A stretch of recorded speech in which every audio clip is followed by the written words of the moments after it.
लेकिन नाम भी धीरे-धीरे आपको मिलने लगा था और आपकी जो चाहत थी उसके चलते आपको फिर सबका सपोर्ट भी धीरे-धीरे मिलने लगा था। इससे पहले कि मैं किलिमंजारो की यात्रा का आपसे वृत्तांत सुनूं या उसके अनुभव सुनूं, मैं पहले ये जानना चाहूंगा कि ट्रेनिंग में जो सिलेक्शन होता है वो किस बेसिस पर होता है? कितने परसेंटेज लोग जाते हैं और कितने परसेंटेज लोग ही केवल सिलेक्ट हो पाते हैं? और ट्रेनिंग की विशेषता क्या होती है? क्या ये सख्त ट्रेनिंग होती है? लोग छोड़ के भी भागते हैं इस ट्रेनिंग को? सबसे पहले तो फिर मैं बताना चाहूंगी कि ये ट्रेनिंग होता है, कोई भी काम करने के लिए हमें शारीरिक रूप से ज्यादा मानसिक रूप से तैयार होना पड़ता है। तो हमें मेंटली प्रिपेयर होके चलना पड़ता है कि अपने को कोई भी टास्क मिलेगा या हमें जैसे स्थिति पे रहने के लिए दिया जाएगा, हमें उसी स्थिति पे कोई हमें सुख सुविधाएं नहीं, घर के जैसे आपको टेंट से रहना है। और टेंट के बाद फिर आपको जैसे भी खाना दिया जाएगा वो खा, और इसके बाद शारीरिक रूप से भी सक्षम होना बहुत जरूरी है। मान लीजिए कि अगर हम ट्रेनिंग कर रहे हैं, बीच में किसी का नी पेन होने लगा तो उसको बोल दिया जाता है कि भाई नी पेन हो रहा है, आप 1-2 दिन के लिए रेस्ट देते हैं। 1-2 दिन के लिए रेस्ट देते हैं, डॉक्टर प्रोवाइड करते हैं, सारा चीज होता है। क्योंकि हम जब फॉर्म फिल किए रहते हैं वहां हमारा मेडिकल सर्टिफिकेट मांगा रहता है किसी भी ऑर्गेनिक इंस्टीट्यूट में, ये एकदम नेसेसरी है। आपके एडमिशन के टाइम पे ही आपसे मेडिकल सर्टिफिकेट मांगा जाएगा। आपको कोई प्रॉब्लम तो नहीं है तो कितना है, तो उस बेसिस पे हमारे मेडिकल सर्टिफिकेट के बेसिस पे हमारा सिलेक्शन होता है कि अगर हम पूरी तरह से फिट है तो, या कोई प्रॉब्लम है तो पहले से जानकारी उनको दे दिया जाए ताकि वो इस चीज की तैयारी कर ले असल जगह। तो कितना परसेंटेज लोग सिलेक्ट हो पाते होंगे? मान लीजिए 100 लोग गए कैंप में, तो कितने लोगों को वो सर्टिफिकेट मिल पाता है? परसेंटेज वाइज में समझना चाह रहा हूँ, जो जिनको ट्रेनिंग के लिए वो कॉल जाता है कि आप सिलेक्टेड हो।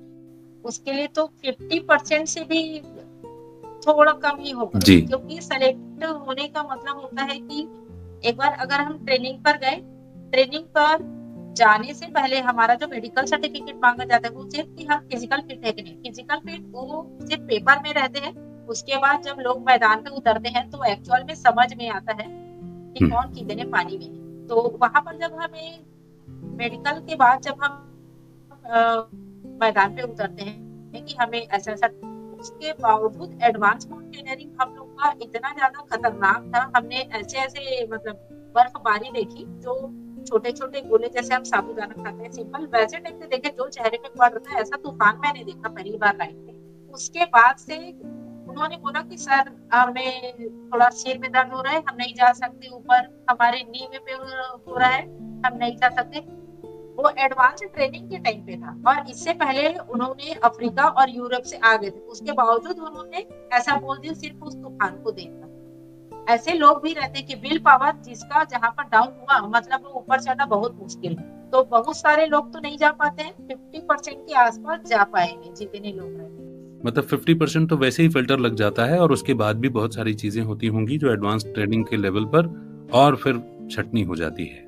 तो एक बात मुझे बताइए कि जिन्होंने आपको बेसिक ट्रेनिंग दी, एडवांस ट्रेनिंग दी या जिन्होंने सिलेक्शन के लिए फिर बुलाया, क्या वो आपकी यात्रा में मेंटोर बनकर के आपके साथ में जाते हैं या फिर आपको ही जाना होता है और नए मेंटोर मिलते हैं अगली जर्नी या अगले चैलेंज के लिए? जहाँ से हमारे जैसे पिछले टाइम एक कंपनी से मेरा सिलेक्शन हुआ था, वो हमें भेजती है लेकिन वो खुद नहीं जाती है। कई बार होता है कि वो अपने कंपनीज के ऊपर है कि अगर हमें ग्रुप मिल गया तो वो चली जाएगी, लेकिन ग्रुप नहीं मिला, सिर्फ मुझे मेरा सिलेक्शन हुआ है इस टाइम पे तो मुझे अकेले जाना है, तो वहां से यहाँ से मैं अकेले जाऊंगी और मुझे वहां से सीधा वो शेरपा हमें प्रोवाइड किया जाता है। ओके ओके ओके, गॉट तो इट। कई बार होता है कि हम बिना मेंटोर के भी अपनी यात्रा तय करते हैं, सीधा हमें माउंटेन के पास ही मिलते हैं या जिस देश जा रहे हैं जिस माउंटेन पे उस जगह में जाकर मिलते, यहीं से हमारे साथ में जी, जाते हैं, ऐसा कोई जरूरी नहीं। आपने बहुत अच्छी एक बात कही कि इस ट्रेनिंग की शुरुआत जो है वो मानसिक तैयारी से पहले होती है, फिर उसके बाद आपकी फिजिकल फिटनेस की बात आती है। तो बिना मानसिक तैयारी के तो मैं जानता हूं कि ग्राउंड ही सबसे पहला वही बनाया जाता है। तो ऐसी क्या चीजें होती हैं जो मानसिक तैयारी में बहुत इंपॉर्टेंट होती हैं? क्योंकि जब तक माइंड मेकअप नहीं हुआ तब तक आप आगे कुछ नहीं कर पाते। कहते हैं ना, मन जीते तो जगत जीत। तो सबसे पहले वो फतेह तो आप अपने मन में जीतते होंगे, है ना? वो उस प्रिपरेशन में वो क्या ट्रेनिंग के हिस्से होते हैं, वो क्या महत्वपूर्ण बातें होती हैं जो एक माउंटेनियर को भी ध्यान में रखनी चाहिए, और जो एक सामान्य व्यक्ति के लिए भी जो अपनी जिंदगी में कुछ करना चाहता है, सफल होना चाहता है, उसके भी काम आ सकती है?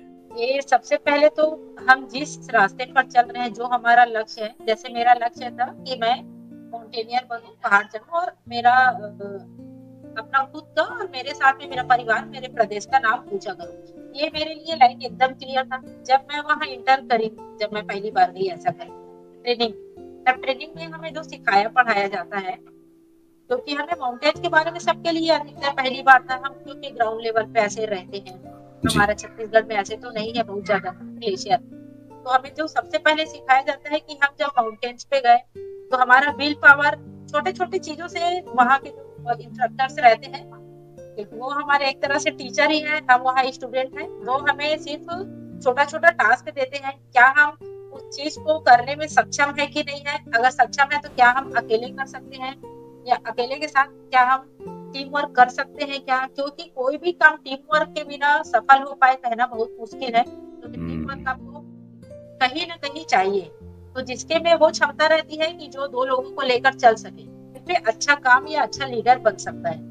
तो हमें सबसे पहले सिखाया जाता है कि अगर आप माउंटेन्स पर जा रहे हैं और अगर पानी की जरूरत किसी आपके कलीग को है, तो आप सबसे पहले देखेंगे कि पानी आप अपने लिए रखेंगे, उसके बाद अपने कलीग को देंगे, क्योंकि ये सुरक्षित आप रहेंगे, उसके बाद दूसरों को सुरक्षित कर पाएंगे। तो सेफ्टी फर्स्ट, ये हमें शुरू सिखाया जाता है। आप दूसरों को बचाइए, ये बहुत अच्छी चीज है, लेकिन दूसरों को कब बचाएंगे, जब आप खुद बचेंगे तब। ये सबसे पहले दिया जाता है हमें ट्रेनिंग। जी जी जी।